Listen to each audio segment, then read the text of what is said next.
Tell us about that boxing at Legends Sports and Lounge, where the press conference for March 16th, St. Patrick's Day weekend card is in effect.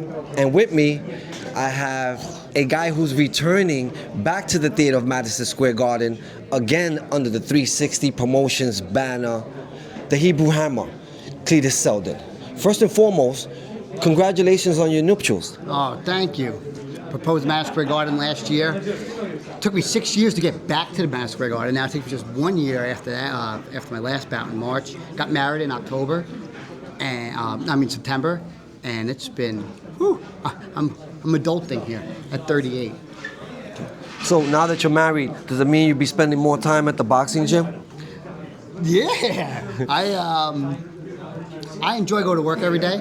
It's always been my job for 13 years now. Getting up, go to the gym, go to work, and finding somebody after all these years that actually appreciates it and on board for it is the reason why I made her my wife. So then let's talk about your career. Prior to you performing at the Theater of Madison Square Garden last year, your career was in limbo. You came back, you performed at the theater, you was a crowd pleaser, they loved you. Now here you come returning back. What does that mean to you? Oh man, it reminds me of the days of John Duddy fighting on MSG every St. Patrick's Day weekend, and this is what it's becoming, and I am all for it for the next, as long as they'll have me, and as long as this business keeps running that. This means the world to me, and being able to do it in New York, putting on what the fans want to see, a fight against good opponents and a good show. Fair value for everybody on UFC Fight Pass. It's everything a boxing fan and enthusiast wants to see. What could you tell our viewers about your opponent, if anything? So I'm fighting Izov Kinder. Izov Kinder used to be under Star Boxing, which I was as well. So we fought a few cards together. I think he main evented one of my cards as well. Good boxer. Lives in the Bronx now. Know his former manager very well. And you got yourself a really good fight. And fighting me, there's a big opportunity for anybody to just come in and give it all, and it's one more last ride for him, and that's the end of that. What do you say about having a record, such a good record of 28 wins with only one loss? Why aren't we talking about that record or the Hebrew Hammer more? Sometimes when you get out of a situation, you get blacklisted, it seems, and it's been tough.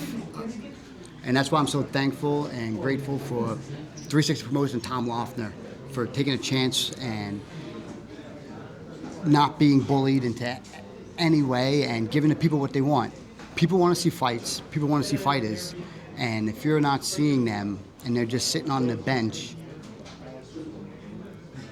it's not good for business. It's terrible for the sport of boxing. And as we see that with every boxer besides Canelo, right? Like Canelo is like the only one that you just sit him on the bench and you just sit there and rot.